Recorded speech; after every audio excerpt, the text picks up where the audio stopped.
Damn, son.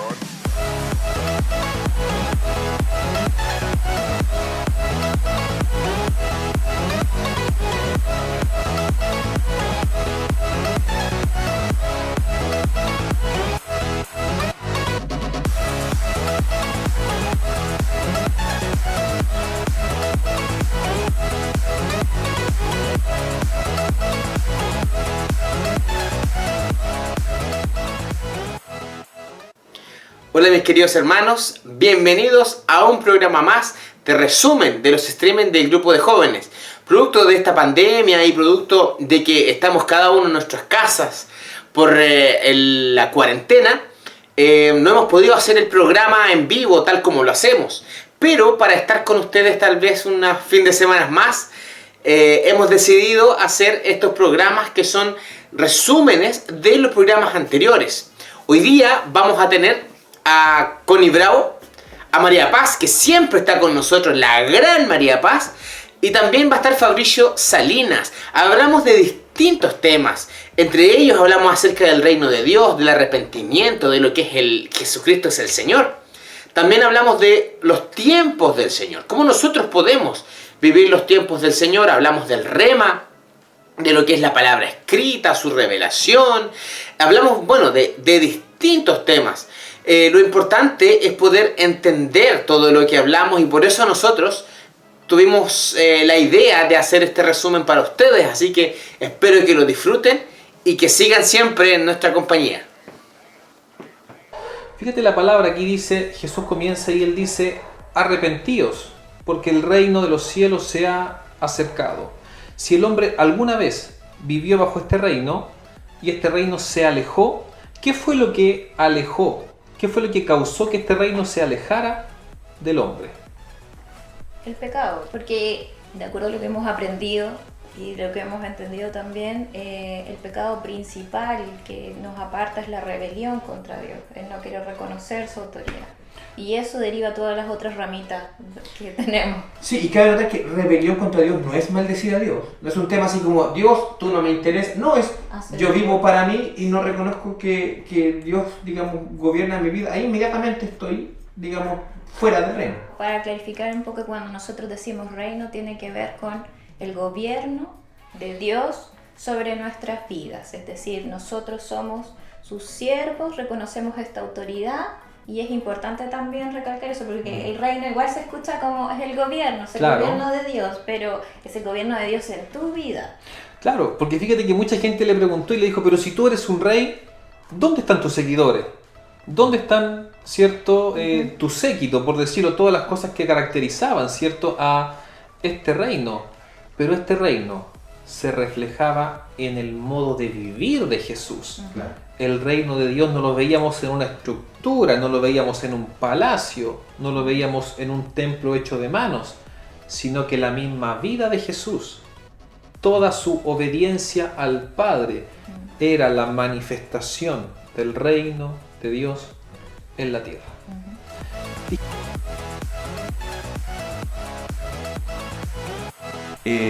Hace poco tiempo atrás estaba en la casa, en el departamento específicamente, y me sentía un poco inquieto, tal vez un poco incómodo, no sé, melancólico, no sé cómo llamarlo, pero me sentía extraño, de esas veces que uno sabe que está. Y me recosté, era en la tardecita, me recosté en la cama y me quedé ahí descansando, y de repente viene la voz del Señor. Primero viene como una preocupación en realidad, que era por el tema de mis sobrinos, que ellos son chiquititos, tienen 8 y 5 años, y habían estado viviendo una situación compleja, familiar, en donde había quizás en parte una ausencia paterna, digamos, y ahí me di cuenta que era por eso que estaba como un poco angustiado. Y en mi mente yo pensaba y decía, no quiero que ellos vivan como sin papá, decía yo, ¿no? O que no disfruten a su padre, que no puedan estar con él. Y esto me empezó a causar esta pena. Y se me repetía eso en la cabeza. Y ahí dije yo, no quiero que esto les pase, no quiero. Y ahí viene la voz del Señor en ese momento y me dice, ellos tienen al mejor papá. Ya yo como que, y vuelve, ellos tienen al mejor papá, tienen al mejor papá. Y yo decía, sí, está bien, o sea, el Señor es su padre, ellos también tienen a su padre físico, digamos. Y el Señor me decía, tienen al mejor papá. Y aquí viene una especie de como de, no sé si de visión, o que de alguna manera yo veo al Señor. No claramente, obviamente, no le veía el rostro, pero sabía que era Él. Y me decía, ellos tienen al mejor papá, tienen al mejor papá. Y se empieza como a reír, a gozar. Y tienen al mejor papá, me decía y me repetía una y otra vez. Y a mí me empezó a dar gozo, me trajo paz, como decías tú, Eliú. Me trajo tranquilidad, y ahí viene algo que el Señor revela, que yo desconocía totalmente de mi vida, que es, y el Señor me dice, y tú no eres un fracasado. Y yo así como, ¿ya? Y por si acaso así. Sí, así como, y tú no eres un fracasado. Ya le dije yo, decir, no eres un fracaso. Entiéndeme, decía, tú no eres un fracasado. Y seguía, y repetía una y otra vez. Y llegó hasta tal punto que yo sentí como que el Señor me tomó de los hombros y como que me zamarrió y me decía, entiende, tú no eres un fracaso. Así como que era medio porfío yo, de entenderlo. Y aquí, digámoslo, aplicándolo un poco al tema, lo que es el rema, la palabra, digamos, que revela el Señor, acerca de que a veces hay cosas que el enemigo trabaja en uno, de chiquitito, de pequeño, que muchas veces uno desconoce, no sabe, no se da cuenta que está creciendo con algo. Y el Señor me mostró eso, me reveló eso, y por eso decía que es muy importante la palabra que tú decías con respecto a la identidad que tenemos en Cristo. Somos hijos del Señor, esa es nuestra identidad. No somos cualquier cosa, somos hijos del Rey. Podemos decir que una de las cosas entonces que la palabra revelada de Dios en nuestra vida afirma nuestra identidad y sana nuestro corazón de heridas pasadas también. Sí, ahí tuviste una operación del Señor con esa palabra. Muchas veces, obviamente somos seres terrenales y, espirituales, pero nos cuesta como poder tener el pensamiento de Dios, ver un poco más allá y comprender que sus tiempos son perfectos. Y Él me ha estado trabajando conmigo esto, como entender sus tiempos y no los tiempos que yo quiero. Uno muchas veces quiere las cosas inmediatas o instantáneas, pero el Señor es diferente en él. Y obviamente conocer estos tiempos, sus tiempos, nos ayuda a conocer sus propósitos, al fin y al cabo, en nuestra vida.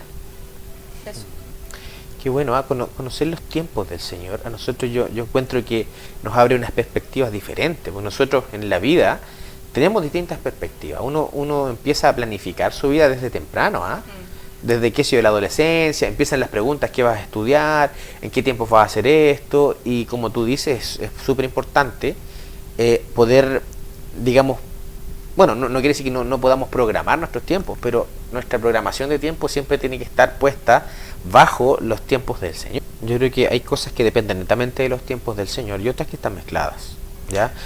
Por ejemplo, no sé, pues como tú decías, tiempo para casarse, ¿ya? El tiempo para casarse tiene dos connotaciones. Lo primero, qué sé yo, un chico de 14 años o de 12 años, diga yo, Dios me mostró que me tengo que casar. Claro. Igual está sujeto a un tiempo cronológico, ¿ya? O que esté orando y ayunando por una esposa a los 12 años. Claro. Tiene mucho sentido porque llegue en ese momento. ¿Tendrá mucho sentido eso? No.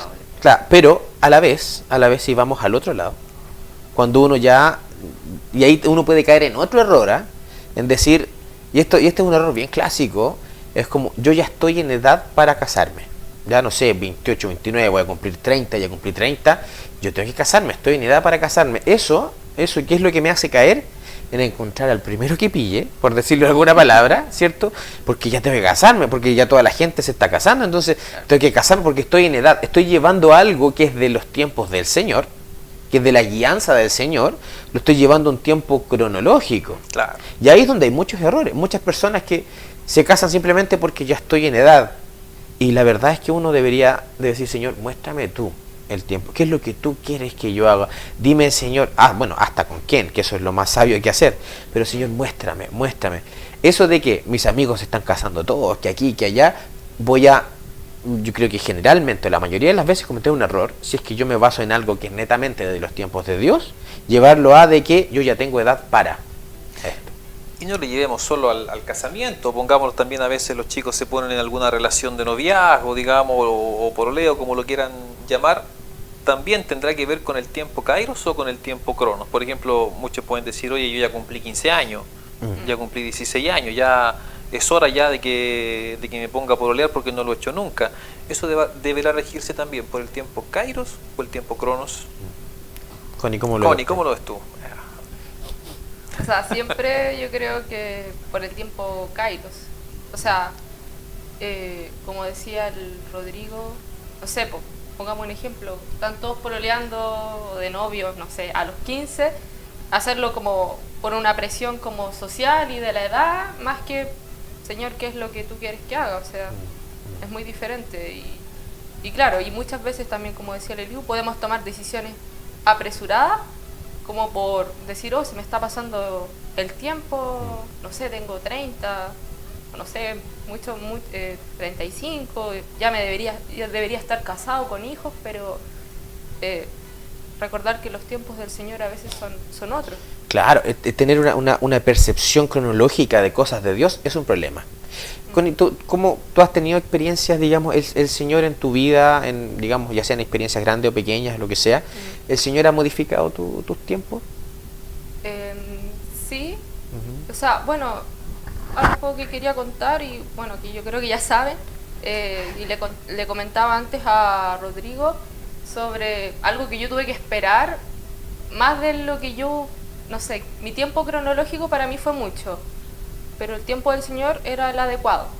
De una experiencia tal vez cotidiana, tampoco fue algo de vida o muerte, pero para mí era muy importante, era la compra de un instrumento profesional y muy caro además, mucho dinero, y yo lo quería ahora ya, o sea, mi tiempo decía, se me está pasando el tiempo, necesito que, no sé, mi carrera ya va a terminar, necesito esto ahora, yo lo necesito. Pero el Señor estaba a punto de obtenerlo y no lo obtenía, era como un poco decepcionante, me pasó varias veces. O lloraba, Señor, lo quiero, pero el Señor fue trabajando en mí durante todo ese tiempo. Y obviamente que cuando lo hizo, sí fue el momento perfecto y adecuado. Y Él lo hizo como todo perfecto, o sea, Dios a veces hace cosas que uno jamás imagina, o sea, no se le va ningún detalle cuando Él hace en su debido momento las cosas. Y uno aprende a confiar y esperar en Él y tener la certeza de que el Señor está trabajando, o sea, Él no está dormido, no se ha olvidado de mí, que eso es lo que me pasaba muchas veces durante este periodo. Quizás para contarles un poquito, nací en un hogar cristiano, con fundamentos del Señor, con bases bíblicas, y bueno, como tú decías, Rodri, uno, bueno, ¿para qué estamos con cosas? O sea, uno va obligado cuando es chico. Cuando es niño. Claro, va obligado a la iglesia, y la verdad es que eso, ya uno obedece nomás, pues de repente se pone un poquito más rebelde en la adolescencia, hasta que llega un punto que uno tiene un tipo de encuentro con el Señor. Al menos en mi caso fue por una situación específica, tal vez un poco dolorosa, pero de esa manera pude yo, digamos, ir abriendo mi corazón al Señor y ya de plano empezar a congregarme por mi decisión, digamos, no obligado como era antes. ¿Hasta qué punto más o menos, Fabri, o hasta qué edad, por decirlo así, tú sientes que tú fuiste como obligado porque tus papás te llevaron? Yo creo que hasta como los 12, 13. Por ahí. Hasta los 13 años. Sí. Oye, ¿a ti, Elio, te pasó o a ti no te pasaba eso? Di la verdad. Claro, a mí la verdad es que siempre me gustó la congregación. Es que todas las realidades son diferentes. Siempre, que yo tengo amigos hasta el día de hoy, que ya están casados, grandes, que jugábamos cuando niños, la típica escuelita dominical que se hacían los juegos, a mí me encantaba, o sea, ir al culto me encantaba. Es más, mi papá, yo me acuerdo como una pequeña talla que yo cuento siempre, mi papá conocía mi corazón, mi papá sabía que yo amaba ir al culto. Lo que sí, siempre fui flojo para levantarme, especialmente cuando iba al colegio toda la semana. Mi papá empezaba, Eliu nos vamos, y todo el tiempo. Hasta que de repente mi papá dijo, listo, me voy nomás. Y lo que hizo después de un tiempo, cuando yo estaba más grande, como 10, 12 años, simplemente mi papá prendía el motor y se iba. Y yo sentía, y el motor de mi papá me despertaba. Oh. Ahí yo tenía la posibilidad de decir, ya se fueron. Pero claro, para mí era una cuestión terrible, así, no va a poder ir al culto. Porque aparte que tenía mis amigos de niños ahí en la congregación, y ni siquiera mi papá me decía, ahí tenés plata del pasaje. No, chao, te vaya pata nomás y punto. Esa fue la mejor... Para mí fue la mejor operación. Nunca me perdí un culto. De niño, bueno, ya tenía 10, 12 años en ese tiempo. Bueno, es que ahora los niños de mi época y de esta época son diferentes, porque un niño de 10 años en la calle solo yéndose al colegio, ahora no se ve. Pero yo como desde sexto básico me iba solo al colegio, entonces no era un tema que mi papá me decía cómo se va a ir el niño. Ya que sabía ir, así que listo. Y yo por la casa, vistiéndome rápido, que ni bañaba nada, vistiéndome rápido, y buscando plata en la casa. Ni siquiera me dejaba plata porque yo fuera. Te lo hacía difícil. Hacía súper difícil. Buscando chaucha en la casa bajo el refri, juntaba la plata para la micro y llegaba al culto. ¿Ya? Pero a mí me pasaba algo, que por eso todas las realidades son diferentes. Me pasaba que yo sentía el motor de mi papá, y eso sentía así, y se iba mi papá. Y todos se iban, menos yo. Me quedé. Y ahí empecé a responsabilizarme, digamos, pero por el deseo también. Yo creo que mi papá conocía mi corazón y era un castigo que se fuera, más que dejarme. Claro. Ahí inició como un poco una relación de niño con los amigos y con la iglesia, hasta que llega en algún momento la voz de Dios. Y algo que, bueno, partiendo de este tema, quiero invitar a todos mis hermanos, los que ven, tal vez que sea alguien que está viendo que no conoce al Señor, no hay nada más hermoso que Dios te hable. Nada más precioso que el Señor venga a tu encuentro y te hable. Yo creo que eso es lo que hace un cambio en la vida. Bueno, hermanos, y continuando con este recuento de estas semanas que hemos tenido la oportunidad de compartir y de reflexionar de distintos temas, hablamos de lo que significa el señorío de Cristo.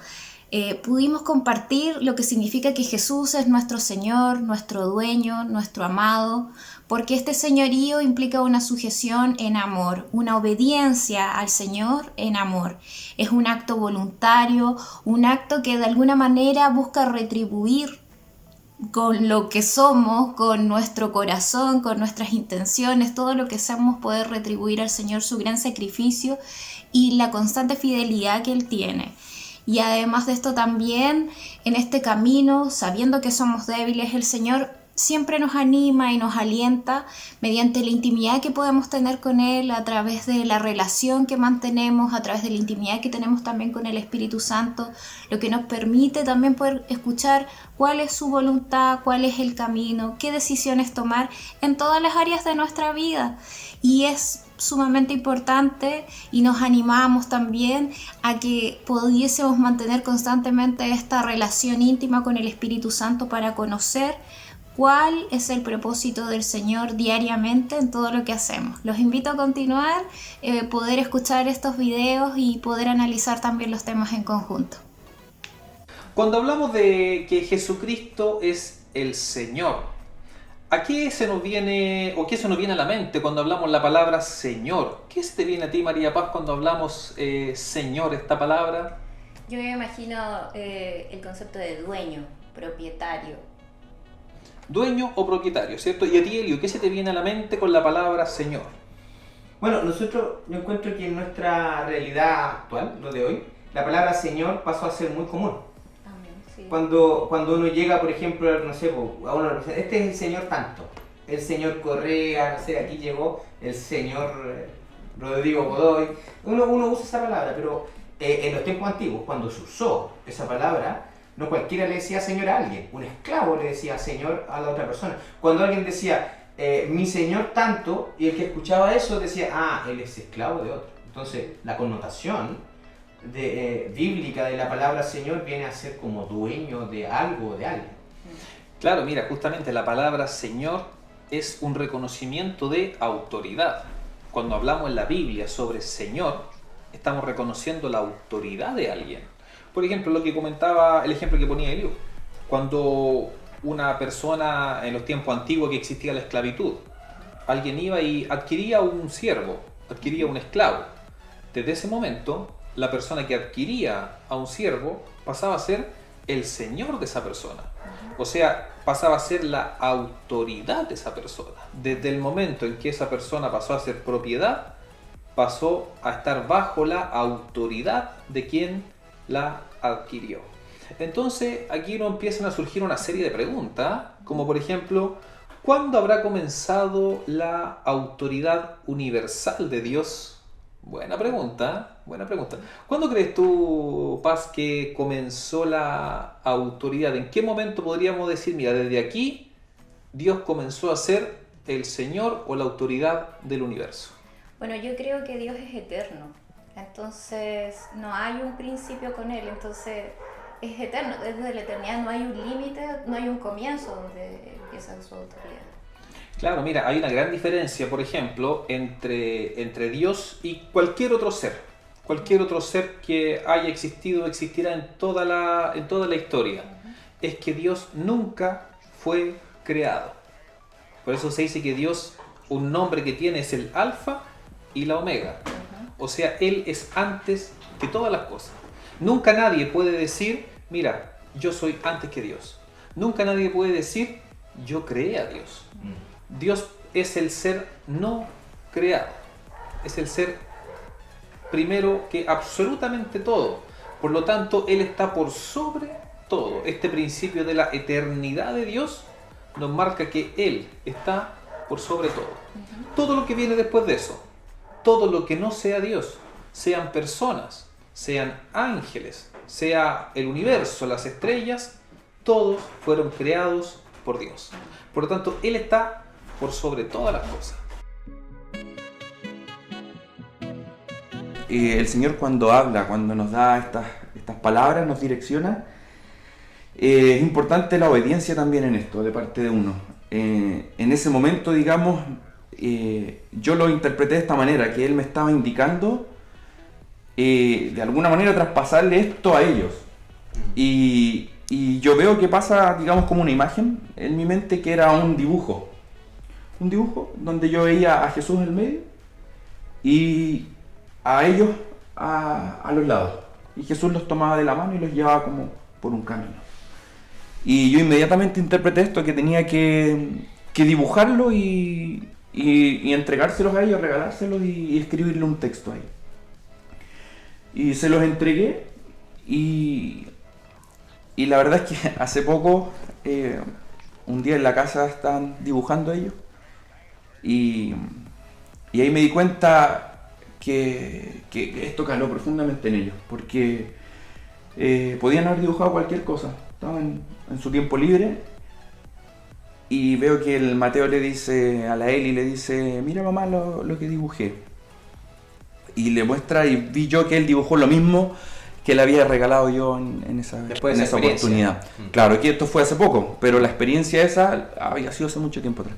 Qué importante es sujetarse en autoridad a la palabra revelada de Dios, a lo que Dios nos habla. A veces nosotros tenemos tantas ideas de cómo creemos que pueden ser las cosas y no está mal, pero cuando Dios habla y da una dirección clara en algún sentido, nosotros tenemos que movernos en ese sentido.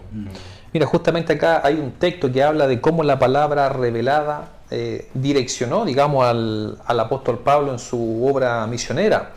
Esto está en Hechos 16, del versículo 6 en adelante. Dice, y atravesando Frigia y la provincia de Galacia, les fue prohibido por el Espíritu Santo hablar la palabra en Asia. Y cuando llegaron a Misia, intentaron ir a Bitinia, pero el Espíritu no se lo permitió. Y pasando junto a Misia, descendieron a Troas, y se le mostró a Pablo una visión de noche. Un varón macedonio estaba de pie, rogándole y diciendo: pasa a Macedonia y ayúdanos. Cuando Pablo vio la visión, enseguida dice: procuramos partir para Macedonia, entendiendo que Dios nos llamaba para que les anunciásemos el Evangelio. Aquí se ve como la palabra revelada de Dios da una dirección específica para hacer la obra de acuerdo a la voluntad del Padre. Sí, o sea, que hay un tema aquí que hay dos capas, si podemos decir. Una es el logos, que es la palabra escrita, y otro es el rema, que es la palabra revelada. ¿Qué dice la escritura? Ir y predicar el evangelio a toda criatura. A toda criatura. Eso es lo que dice la palabra. Entonces viene el Espíritu Santo por revelación, porque estaban todos, me imagino que quisieron ir a Asia porque tenían las puertas abiertas para ir a Asia. Entonces se nos abrieron todas las puertas, vamos a Asia.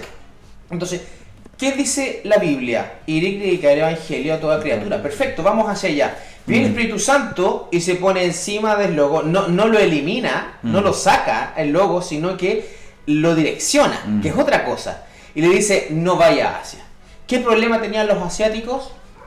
La verdad es que no había ningún problema con los asiáticos. ¿Qué problema había en los otros lugares donde habían y el Espíritu se los impidió? No había ningún problema, solamente que el Espíritu Santo quería que fueran a este otro lugar. Entonces, lo que hace el Espíritu Santo es direccionar. El Espíritu Santo nunca, y la voz de Dios nunca se va a ir en contra de la Biblia, o nunca va a borrar la palabra por otra cosa. Porque ¿qué dice? Ir y predicar el evangelio a toda criatura. Pero en este momento ahora, cumpla ese texto acá. Claro.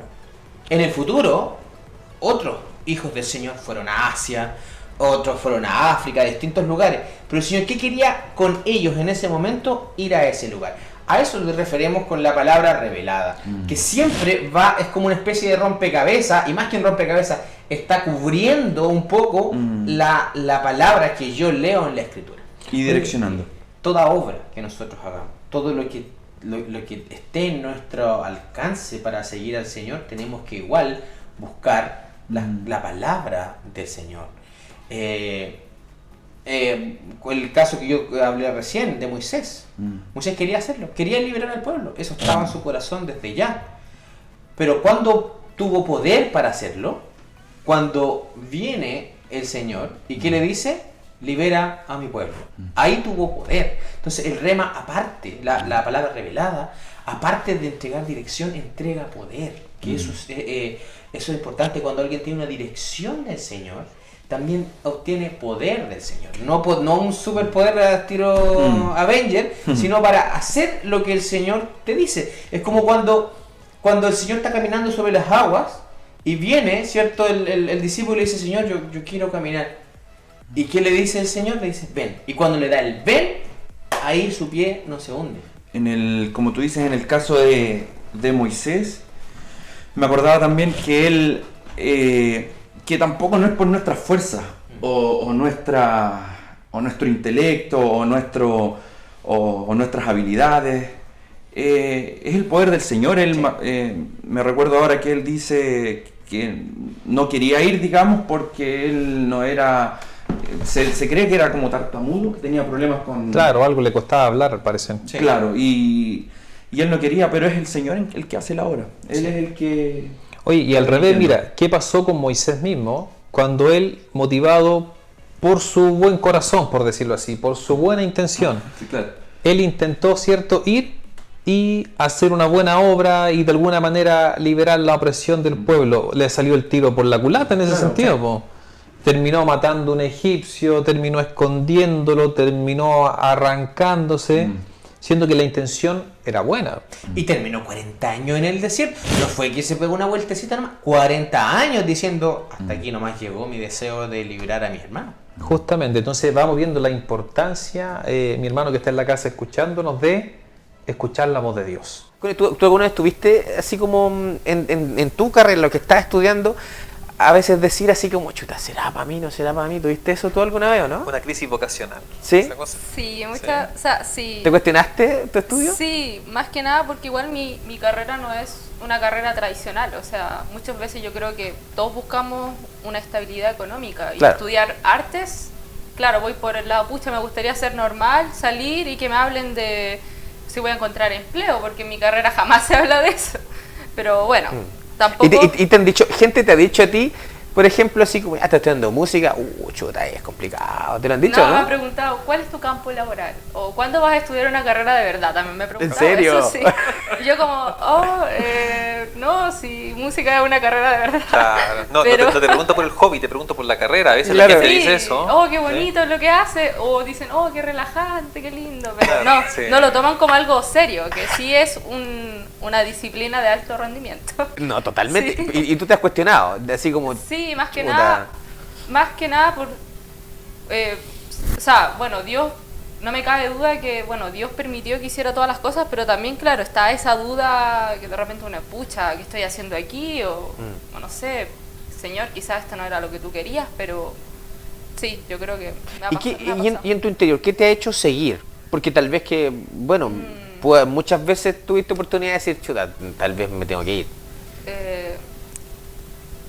Igual he visto el respaldo de Dios en todo, durante todo este proceso. Quizás el Señor ha abierto muchas puertas también para que yo pueda estudiar. Claro. No sé, Él se ha preocupado de todo, incluso, no sé, de dónde voy a vivir. Al principio me costó mucho porque tenía que viajar todos los días, pero hoy en día hasta vivo, el Señor me paga un lugar para vivir, o sea, la universidad a través de una beca, y me he visto como, he visto la mano de Dios, he visto su bendición y que Él se ha encargado de todo. Entonces, bueno, digo, Señor, si he llegado hasta acá, es por algo, tú tienes un propósito en mi vida, y claro, tampoco lo miro, si me pusiste en este lugar también, porque uno igual ve muchas realidades cuando llega a la universidad, gente de muchas regiones, con mucha historia, y el Señor también tiene un propósito como de que otras personas lleguen a Él también. Bueno, por eso te pregunté, yo creo que lo que tú acabas de decir es digamos, una explicación un poco más clara de lo que es un tiempo de apropiarse. Que cuando el Señor pone algo o aparece algo en mí para mi formación, que bueno, siempre uno va guiando todas las cosas hacia el Señor, la tomo y me apropio de esto como mío. Es como cuando el Señor le dice a Josué, donde ponga la planta de tu pie y lo entregaré en tu mano, ¿qué había que hacer ahí? Apropiarse. Apropiarse.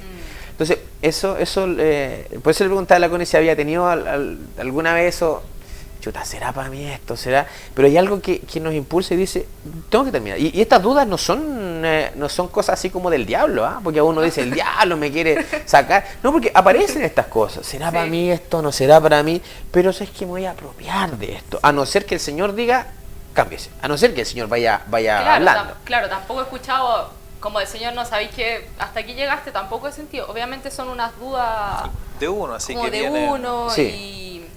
y eso, pero no. Entonces, este tiempo yo encuentro que es un tiempo de apropiarse. Y el Señor va guiando los pasos. Tal vez que en algún momento el Señor te diga, ahora quiero que se especialice en esto otro, o vaya guiando de otra manera. Y hoy uno otra vez tiene que apropiarse. Y no es el tema de los estudios nomás.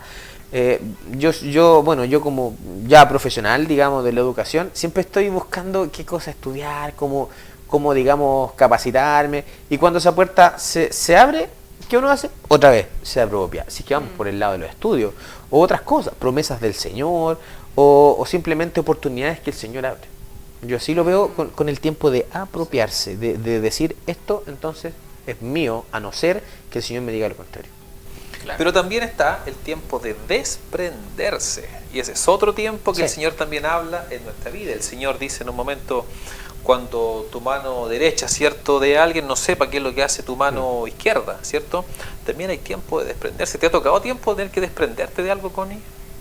Sí, bueno, como te decía también, esto puede ser desprenderse, no sé, de cosas con materiales o también, bueno, espirituales, y también puede ser de, no sé, de relaciones o amistades que a uno no le convienen.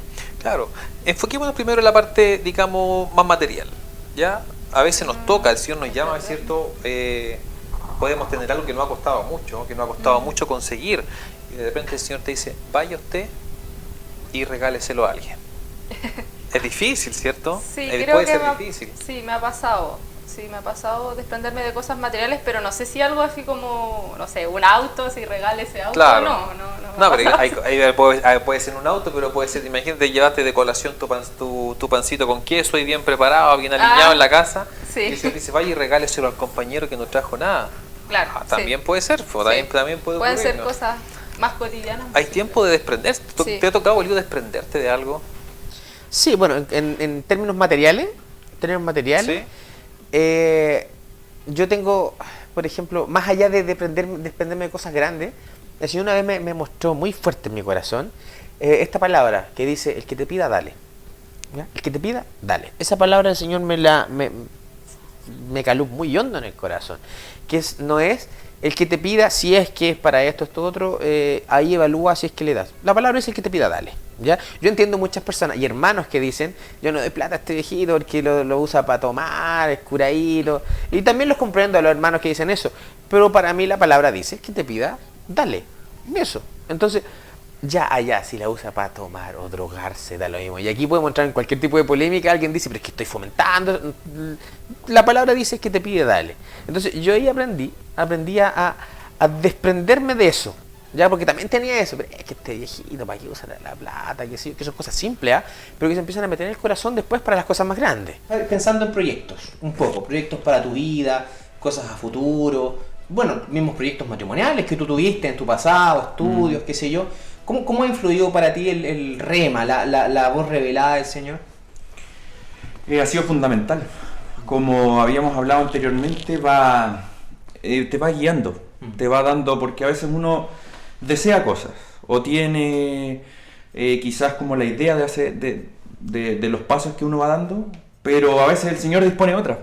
Entonces ahí yo veo la importancia de la obediencia también en lo que el Señor habla, porque a veces no es lo que uno quizás quiere o piensa que para dónde va la cosa, y que te va direccionando para otro lugar.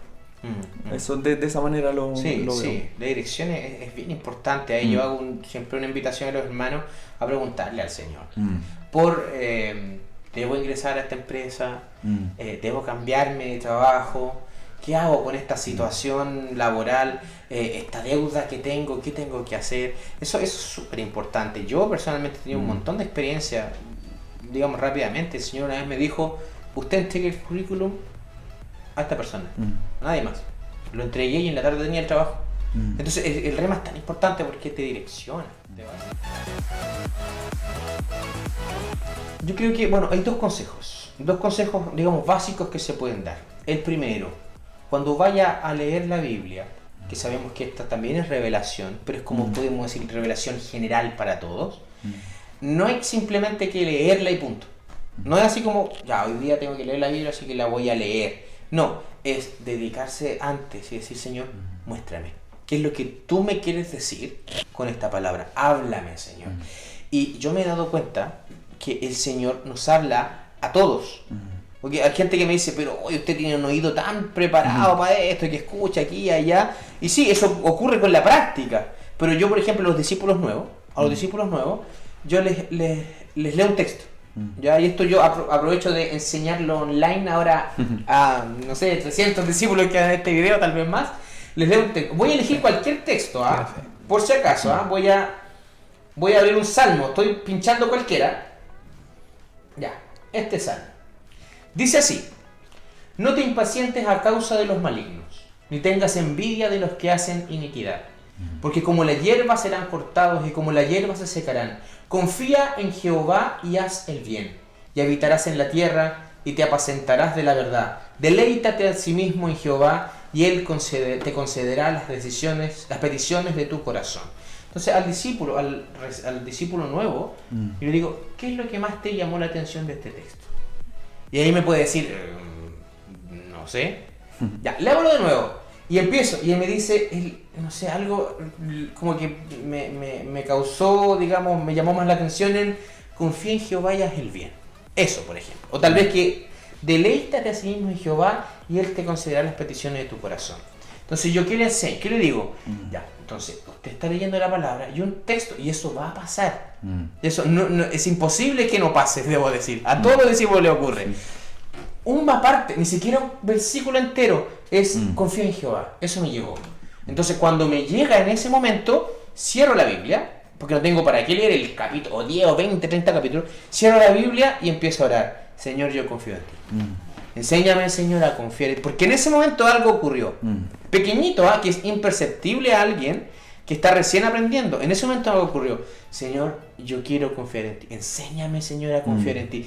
Y ahí empieza, si se puede decir, se empieza a germinar en el corazón la revelación del Señor. Entonces, ese es el primer consejo. Ore al Señor y esté leyendo el texto. Y de repente va a haber una frase, así que ni siquiera un número. Porque a veces uno ve el versículo 5, tiene 3 líneas. Y una pura línea me llama la atención. Ahí en ese momento pongo a orar. Señor, háblame, muéstrame esto, ¿qué es para mí? Y esto, haciéndolo a diario, el Señor va a empezar a hablar. Sí. Y lo segundo es hablar menos y escuchar más. Ese es el segundo consejo de muchos, pero 2 consejos básicos. Hablar menos y escuchar más. Bueno, esto yo no estaba preparado, no estaba preparado, yo pinché nomás, y me tocó justo este salmo, me lo conozco más encima. Miren lo que, voy a seguir leyendo, el versículo 7, miren lo que dice. Yo creo que aquí el Señor me movió la mano.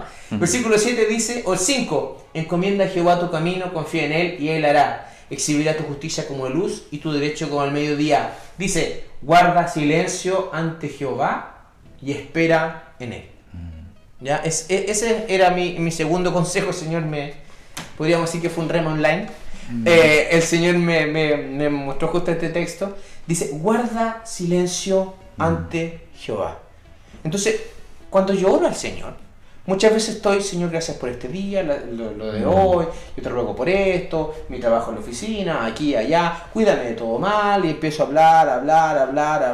Este texto dice, guarda silencio ante Jehová. Si uno toma otro texto, dice que el Señor sabe todas las palabras que van a articular nuestra boca, las sabe desde antemano. Entonces, ¿de qué manera yo aprendí a orar y yo enseño a orar a los discípulos nuevos? De esta manera, Señor, yo le muestro el día. Señor, este es mi día, así está preparado en mi mente, Señor, pero yo te ruego ahora que tú me digas qué hacer. Y ahí guardo silencio, espero. Y eso le va a costar al discípulo nuevo. Bueno, tú que eras discípulo de nosotros, ¿qué te pareció esa parte? ¿Te costó o no el tema del silencio? Sí, la verdad es que es difícil un poco estar ahí porque vienen muchas cosas a la mente. Ahora me tomo de un pastor también que nos visita mucho, que él nos decía que también estas cosas nos sirven y tomarnos de eso. Por ejemplo, uno trata de hacer silencio, quiere hacer silencio y viene, tengo que pagar esta cosa, tengo que ver el tema de la basura y aprovechar de ir orando también por esas cosas. Pero en un principio cuesta el silencio, hay que trabajarlo. Sí, aquí también quiero desmitificar algo.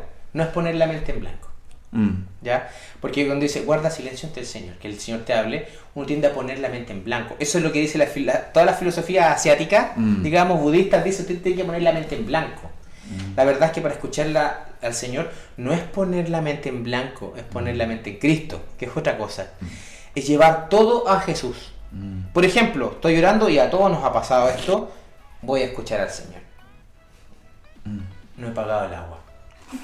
¿Al tiro parece eso? Sí. Yo creo que a todos nos pasa. No he pagado el agua. Y aquí yo les doy un consejo. El Espíritu Santo quiere que tú ores por eso.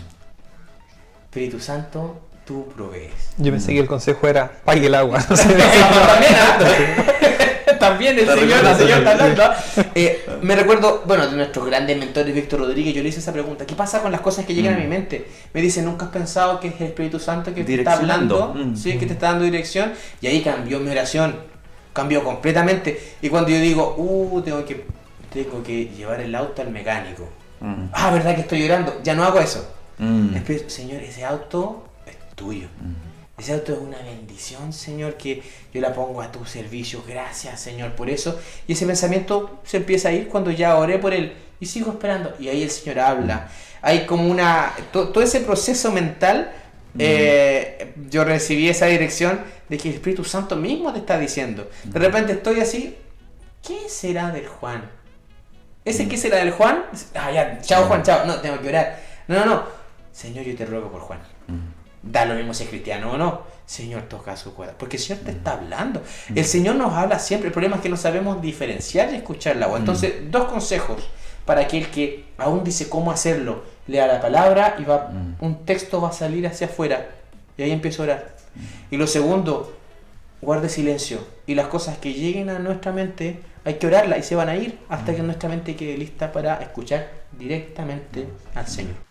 Muy buenas tardes, hermanos. Seguimos entonces con estos programas de recopilación. Vamos a estar tratando temas tales como el arrepentimiento, recordando la importancia que tiene, que este es el comienzo de nuestra vida en el Señor, el arrepentimiento, entendiéndolo como un cambio de actitud, un cambio de mentalidad, en el cual yo corto con mi antigua vida y doy el comienzo a una nueva manera de vivir bajo el gobierno del Señor.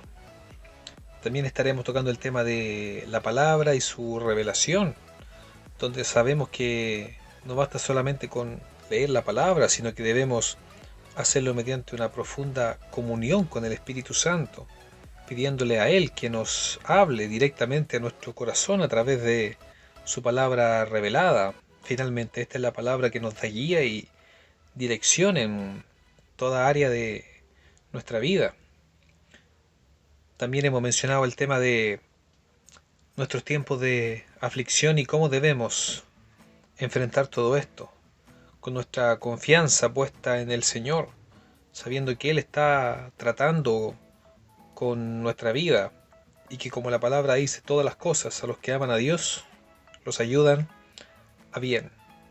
Y finalmente entender que somos el templo, nosotros, de Dios, que el Señor mora en nuestro corazón y que nosotros debemos ocuparnos en cuidar este templo, en mantener el fuego encendido a través de nuestra comunión íntima, de nuestra devoción al Señor, la cual se manifiesta a través de nuestra obediencia y también de nuestra alabanza, como sería expresado con cánticos, himnos y alabanza al Señor en todo momento de nuestra vida. Así que los dejamos con este programa, espero lo disfruten y les mandamos un gran abrazo en el nombre del Señor. Bendiciones para todos ustedes. El arrepentimiento yo lo entiendo como un cambio de actitud. Ahora uno puede pensar, ¿qué actitud? Porque en esa época ya le decían a Jesús, oye, pero si yo le doy lo mío a las viudas, es como que nosotros digamos, yo voy a las reuniones, yo creo en Dios. Pero lo que uno se tiene que arrepentir es que uno puede vivir a Dios, pero, entre comillas, a su manera. Y en ese tiempo había gente, y en este tiempo también hay gente, que quiere vivir a Dios, quiere conocer a Dios, pero como Él dice que tiene que ser. No hay un cambio de actitud, no hay un reconocimiento de que ya no vivo yo, sino que es el Señor el que vive en mí. ¿Y tú, Elio, cómo entiendes lo que es el arrepentimiento? Yo creo que el arrepentimiento es, bueno, lo veo un poco, siempre me doy cuenta con gente que tiene como los primeros pasos de un convertido y cuando ya entra, digamos, al bautismo, me dice, pucha, tengo que confesar todas las cosas que están hacia atrás. Y yo le indico una cosa, mira, sí, ya, entiende un poco lo que es el bautismo y todo, que es, digamos, lo que se necesita hacer. Pero yo le digo, en realidad tú no te vas a arrepentir de las cosas que hiciste. No te vas a arrepentir de las cosas. Porque si no sería así. Ya, a los 3 años le saqué la lengua a un compañero.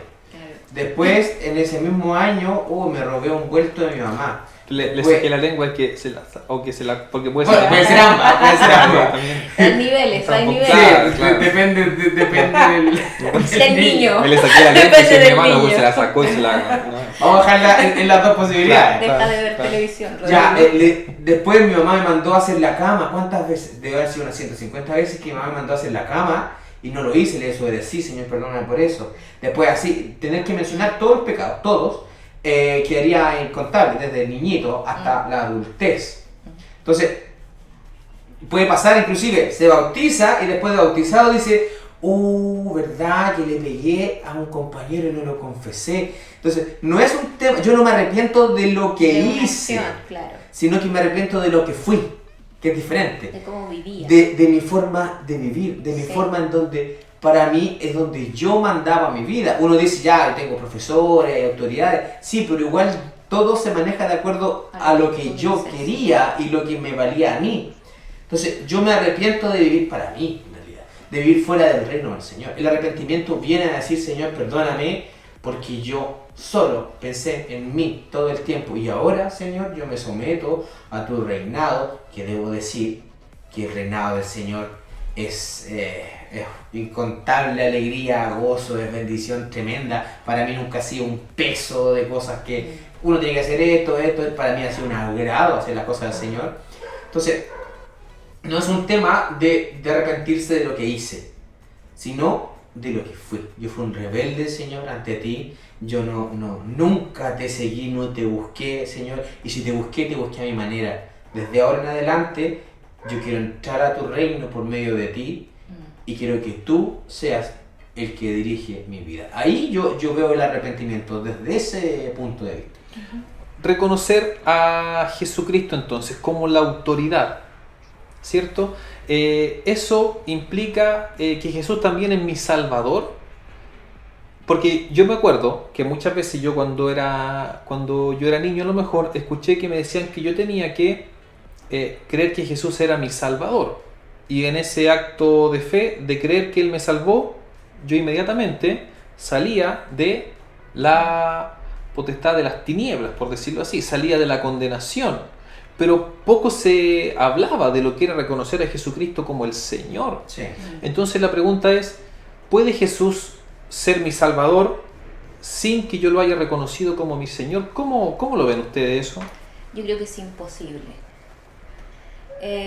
Porque yo creo que es la salvación. Bueno, antes yo creo que históricamente se predicó a Jesús como Salvador, entonces se esperaba, claro, que salvara mi alma, que no me fuera al infierno, pero eso, desde lo que hemos aprendido, es consecuencia de tener una vida bajo la sumisión de Cristo, porque es imposible que haya una salvación si no hay un cambio de actitud, si no hay un arrepentimiento, si Cristo no es Señor de mi vida, si Él no toma el gobierno de mi vida. Yo lo veo así. Yo he escuchado muchas veces esta palabra, digamos que no es bíblica en realidad, que es, yo acepté al Señor como mi Salvador personal. Esa frase así como de memoria. Yo acepté al Señor como mi Salvador personal. Y la palabra no dice eso. Nos dice que reconozcamos al Señor como Salvador, aunque el Señor nos salva, eso es una realidad, pero eso no estaba en el plan original. La salvación no estaba en el plan original. El Señor tenía una familia preparada desde antemano y la salvación empezó a correr en el momento en que el hombre pecó. Claro. Entonces es un atributo del reino, no es el reino mismo. Sí. Es como decir, yo reconocí al Señor como mi Salvador personal, es como decir, yo reconocí al Señor como mi dador personal. Porque es otro atributo que el Señor nos da, nos entrega. Yo reconocí al Señor como mi acompañante personal. ¿El Señor nos acompaña? Sí. Pero no estoy mencionando atributos, como el que nos acompaña. Yo reconocí al Señor como aquel que me quitó la depresión. Sí, pues yo también lo reconozco de esa manera, pero eso no es el todo. El todo es el Señor. Lo medular. Justamente, cuando yo reconozco a Dios como el Señor, puedo sentirme solo en algún momento, y no se me va a caer el reino. Pero cuando yo reconozco al Señor como aquel que me acompañaba, esto lo tomo de una administración que años atrás con Rodrigo escuchamos de Jorge Mitián, ¿te acuerdas? Que a mí me caló muy profundo en mi corazón, que decía, si yo reconozco al Señor como aquel que me acompaña, yo antes me sentía tan solo, estaba triste en mi casa, vino el Señor y desde ahí me siento acompañado. En un momento va a volver la soledad y esa persona, ¿qué va a decir? Señor, ¿dónde estás? Y ahí la fe empieza a flaquear, porque su sostén estaba en que Dios la acompañaba. En un atributo. En un atributo. Yo, no sé, otra persona puede decir, yo estaba en una depresión horrible, y el Señor vino y me sanó, y ahora tengo gozo. Hermoso. Pero si el sostén de su vida está ahí, en que el Señor le entregó el gozo, tal vez la depresión en algún momento pueda volver. En la palabra hay hombres de Dios, tremendo hombre de Dios. Por ejemplo, el caso de Elías, que vivió temas depresivos. Pero eso no le quitó que Dios dejase de estar con él. Entonces, si yo reconozco al Señor como aquel que me quita la depresión, en algún momento la depresión puede volver. Y ahí mi fe va a flaquear. Va a decir, Señor, ¿a dónde te fuiste? Pero si reconozco como al Señor como el dueño de mi vida, aquel que gobierna todas las cosas, puede volver la depresión. Y no debería caerse el reino de Dios, porque Dios es mi dueño, independiente de cómo esté. Puedo, no sé, era pobre y el Señor me prosperó. Puede volver la pobreza, como Job. Por eso me encanta la historia de Job. Puede volver la pobreza. Y tomo el ejemplo de Job, que cuando a Job se le murieron hasta los hijos, Sí. la casa se le quemó, se destruyeron sus siembras, todo. Cuando escuchó eso que dice la palabra, dice que Job se inclinó y adoró al Señor. Entonces su sostén no estaba en atributos de Dios, estaba en que Dios era el dueño de su vida. Entonces eso es fundamental entender. Y si hacemos ese versus, y yo a los hermanos que nos están viendo, yo le hago esta pregunta: ¿aceptaste al Señor como tu Salvador o como el Señor? Esa es la pregunta. Uno lo puede ver como en las notas. Me saqué un 4. ¿Qué dice un papá? Oye, la nota de Dios, que sacaste. Bueno, a mí me decían todo el tiempo eso, cuando más chico. Mira, la nota. Pero ¿qué decía yo? En mi mentalidad, digamos... Me salvé. Pero me salvemos. Y mucha gente está así. Por último, tenemos que salvarnos. Una hermana decía, mi hijito, cuando era chico, tenemos que llegar al cielo por último con una pata menos, un ojo colgando, da lo mismo, agarrado de otro, todo arañado, pero mi hijito, tenemos que llegar al cielo. Esa es una mentalidad salvacionista. El Señor es como, mi hijito, tenemos que sacarnos 4, por último un 4. No, el Señor tiene que ser el dueño y el Señor de tu vida, y la salvación va a ser una añadidura. El Señor es el dueño de mi vida y el gozo es una añadidura. Y todas las cosas que están alrededor están. Pero por eso la palabra dice, busca primero el reino. Sí. No dice busca la salvación, no dice busca el gozo, busca que el Señor te prospere. No, busca el reino y el Señor va a añadir todas estas cosas, incluida la salvación, porque eso es algo, la salvación vino después del pecado, pero el reino está antes. Oye, mira, hay un texto que me ayuda a dejar esto clarito. Romanos, en el libro de Romanos, capítulo 10, versículo 9. Romanos 10:9 dice que si confesares con tu boca que Jesús es el Señor y creyeres en tu corazón que Dios le levantó de los muertos, entonces serás salvo. Entonces aquí nos muestra claramente que la salvación es una consecuencia de reconocer a Jesús como El Señor. como el Señor, dueño. como el Señor de nuestra vida. Cuando nosotros en la Biblia hablamos de la palabra de Dios, esto se ve en dos maneras. Una de las maneras en la cual encontramos en la Biblia el término la palabra es logos. Y logos es sencillamente la palabra escrita. Cuando usted toma, por ejemplo, su Biblia, usted lee la palabra, está leyendo la palabra escrita de Dios, ¿cierto? Ese es el logos y es una manera muy importante para tener comunión con Dios. En otras palabras, la Biblia es el logos. Cuando yo tomo la Claro. Biblia, estoy teniendo comunión con el Señor a través de logos. Esa es la palabra que se usa. Claro, a veces a lo mejor por alguna persona que no tenga quizá acceso directo a la palabra. Si alguien, por ejemplo, también está leyendo y yo estoy escuchando, estoy también escuchando la palabra escrita, ¿cierto? Pero también está la palabra, digamos, revelada de parte de Dios, que es cuando el Señor me habla a mí directamente. Él habla directamente a mi corazón, utilizando como base la palabra escrita. Y en esto podemos tener podemos entrar a ver muchas cosas que son muy significativas respecto a esto.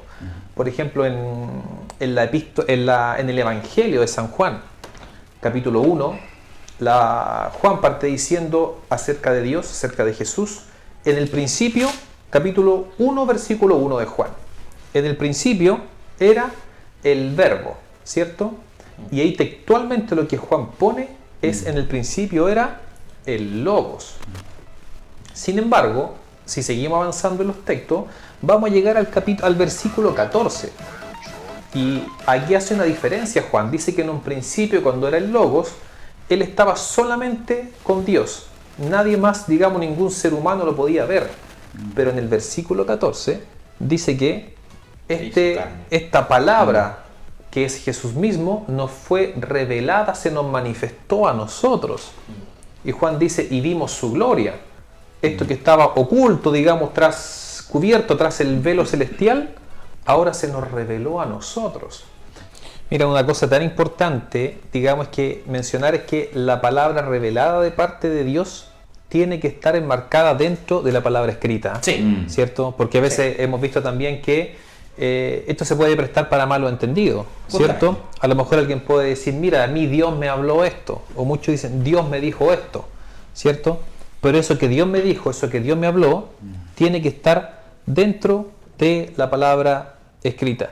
¿Qué pasaría, por ejemplo, si yo digo, mira, a mí Dios me dijo esto, pero está pasando a llevar un mandamiento directo que está escrito en la palabra del Señor? Al tiro pasas a estar fuera de rema, de la revelación del Señor. Por eso es tan importante conocer la palabra escrita. Asimismo, los profetas hablen 2 o 3 y la iglesia juzgue. Y la iglesia juzgue la profecía. Eso sería bastante bien, por ejemplo, que nos quedara claro. ¿Cómo ves tú ese texto, Elio? Cuando dice la iglesia juzgue, no quiere decir así como que me cayó mal, es lo que dijo este hermanito. No va por ahí. Me cayó mal la profecía. Sí, la profecía. No sé, por ejemplo, que alguien hubiese profetizado antes, viene una pandemia, una destrucción sobre todo, bla, bla, bla. Ay, nada que ver. Eso no se refiere a ese tipo de juicio. O juzgue al hermano, este hermano nada que ver que está hablando adelante. Claro. No es juzgue a la persona. Uno puede hacer un rompecabezas con la Biblia. Hay otro texto que dice, al profeta se le juzgará mediante la palabra. Hay otro texto que habla de eso. Mediante la palabra. Entonces, si una profecía te llega, por ejemplo, Fabricio, yo te profetizo esto. Fabricio, tú tienes que dejar a tu mujer. El Señor te dice que te vayas a África. No te preocupes por tu mujer, déjala botar, anda. ¿Eso está a favor o en contra de la palabra? En contra. Entonces, inmediatamente eso, Claro. ahí es juzgar la profecía. Eso es juzgarla. Es decir, mira, esta palabra a lo mejor puede ser algo distinto, un caso, digamos, más difícil, digamos, de dilucidar. Por ejemplo, ya, Fabri, el Señor te dice, tienes que dejar tu trabajo, tienes que renunciar a tu trabajo porque yo te voy a dar un trabajo mejor. ¿Qué haría en ese caso?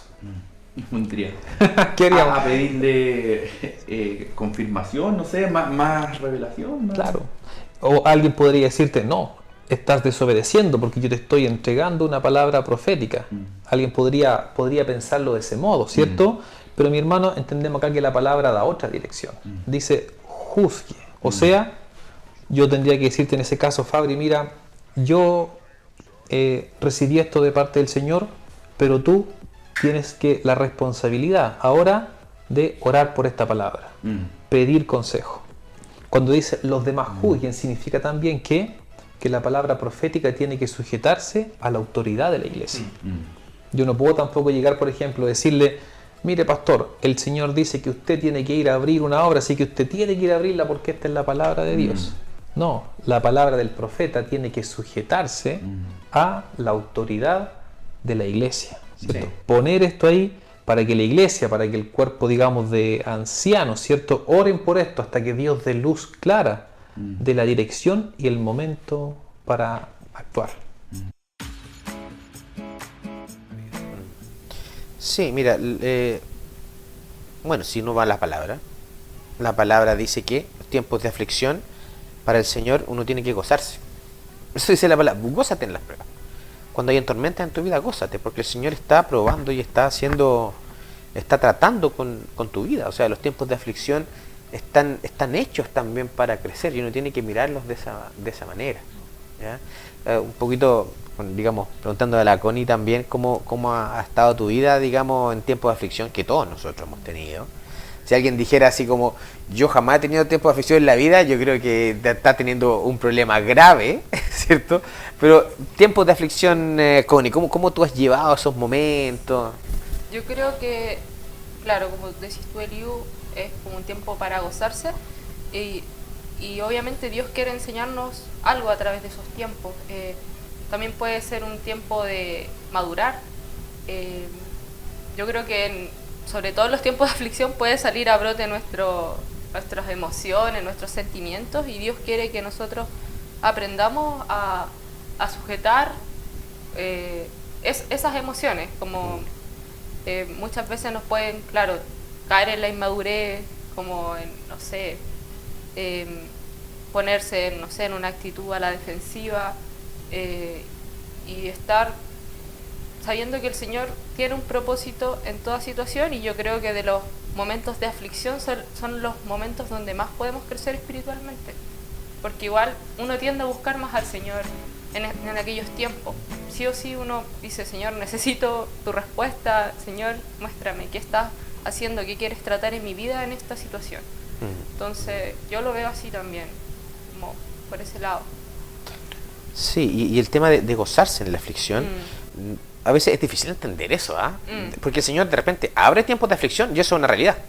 Es más, a Jesús el Señor le dice que el Espíritu Santo lo llevó al desierto, y vamos a pasar todos tiempos de desierto, y eso es algo que yo también digamos, quisiera desmitificar en todos los hermanos, ya sean jóvenes o adultos que nos están viendo, que cuando hay un tiempo de aflicción no quiere decir necesariamente: Señor, ¿qué hice malo? ¿Por qué cosa mala hice, Señor, que me estás castigando con este tiempo? De repente es todo lo contrario. Todos vamos a pasar por desiertos en la vida, todos. A veces son consecuencias de cosas que hemos hecho, o otras veces simplemente aparecí en un desierto y punto. Y el tema de gozarse no es tan solo así como: estoy feliz, estoy contento, que estoy en aflicción. Eso no van a hacer. Es importante, me gustaría, invito a todos los jóvenes que vienen, si alguien quiere tomar este tema, ¿qué es el gozo? Porque el gozo no tiene que ver con alegría, no tiene que ver con andar con una sonrisa oreja a oreja. El gozo tiene que ver con la confianza.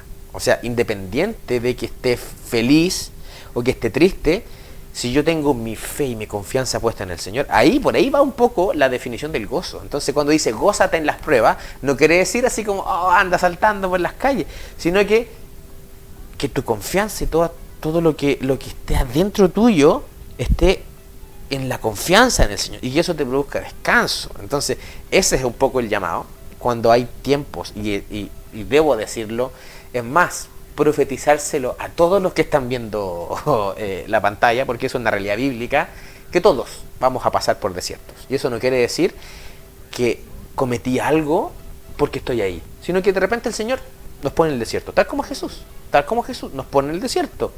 Que, como les digo, hay que ver dos tipos de desierto. Uno que tiene que ver con el pecado, que yo cometí un pecado o cometí tal error y estoy aquí, que eso uno tiene que entenderlo. Pero lo otro, de repente aparecí en un problema, y va a aparecer el problema, y un tiempo de Dios que yo tengo que pasar por ahí, y va a ser de crecimiento. Quería hacer una comparación que en realidad no es original, también parte de la predica que hace el hermano Mitian, es muy, muy buena. Somos Mitian Lover. Sí, Mitian Lover, hay que decirlo. Y recomendamos la administración de Jorge Sí, Mitian. por favor, escuchen la pedala, es muy buena. Y a propósito, hay un libro que es muy bueno, se llama Jesucristo es el Señor. Es el título del día. Sí. Jesucristo es el Señor. Ese libro, yo Es diría muy que didáctico, expresa como el ABC del reino de Dios. Sí. Bueno, siguiendo como fan de Mitian, él explicaba esta diferencia que tenía Satanás con Jesús, porque Satanás quería ser igual a Dios, no siendo Dios, ¿cierto? Ser un par. En cambio, el acto de amor, el acto porque Dios reconoció a Jesús como Señor, fue porque se humilla a sí mismo, porque siendo Dios, teniendo esta categoría de Dios, baja en la tierra. Primero se hace hombre, donde Mitian también decía: ¿qué les pasaría a ustedes si tuvieran que hacerse unas hormigas o tuvieran que tomar una forma minúscula? Pero no solamente eso, sino que Jesús además se hizo siervo.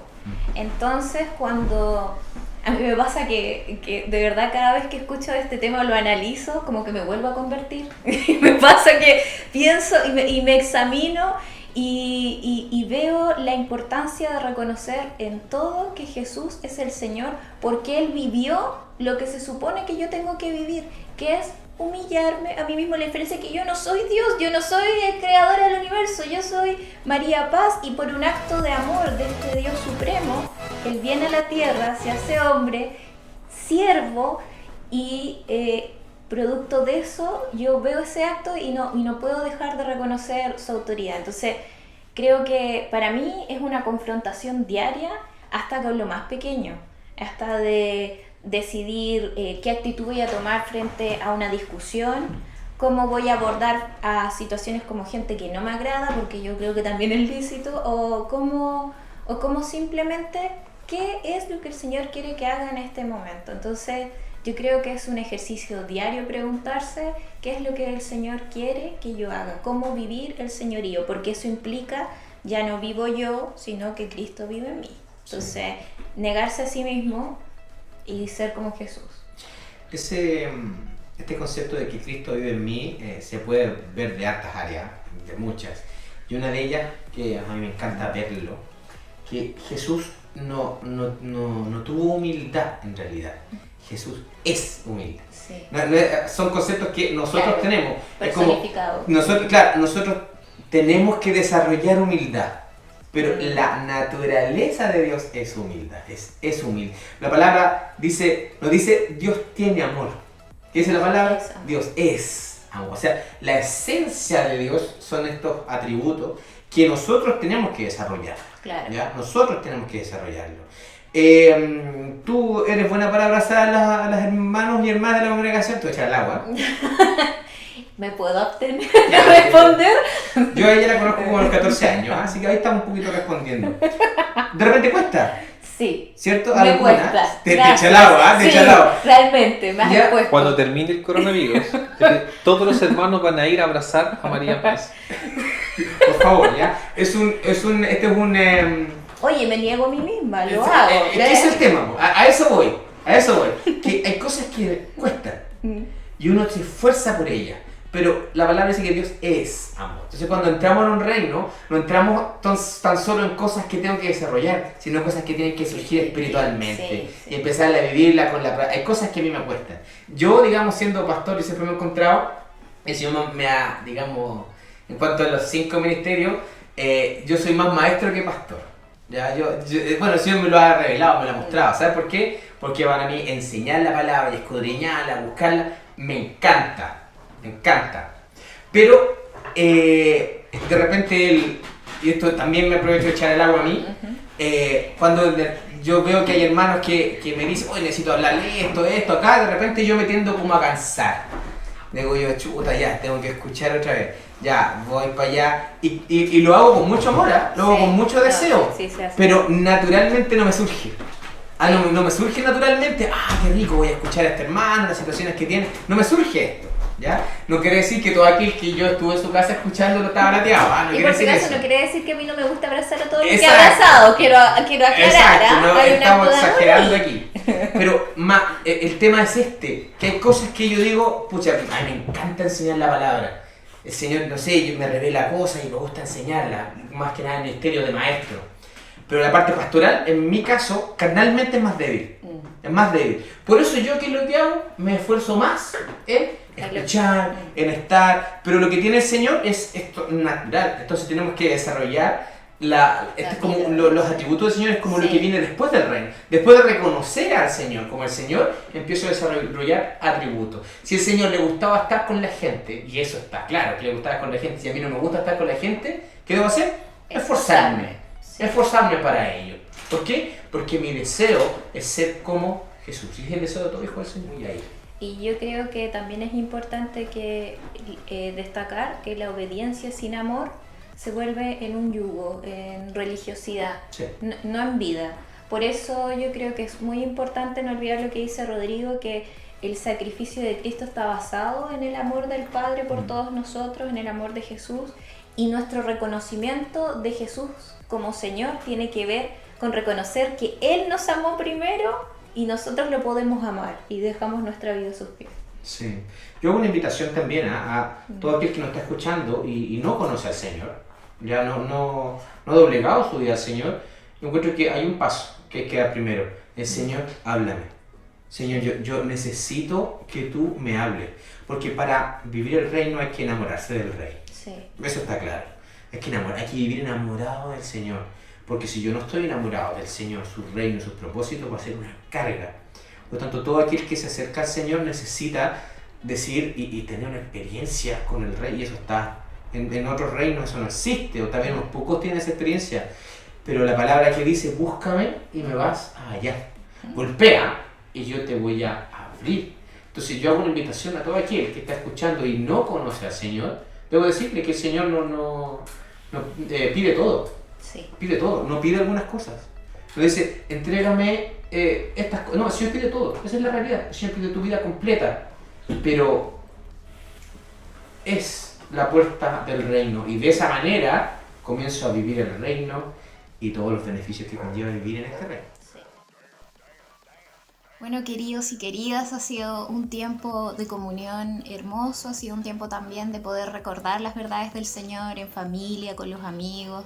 Agradecemos mucho al Señor estas oportunidades que nos da de poder compartir nuestras reflexiones, la palabra de Él, cómo nos va uniendo y nos va trayendo claridad como iglesia, y esperamos también que nos puedan acompañar en un próximo programa, en un próximo tiempo. Los animamos en el Señor en este tiempo, reciban todo nuestro amor y hasta una próxima ocasión.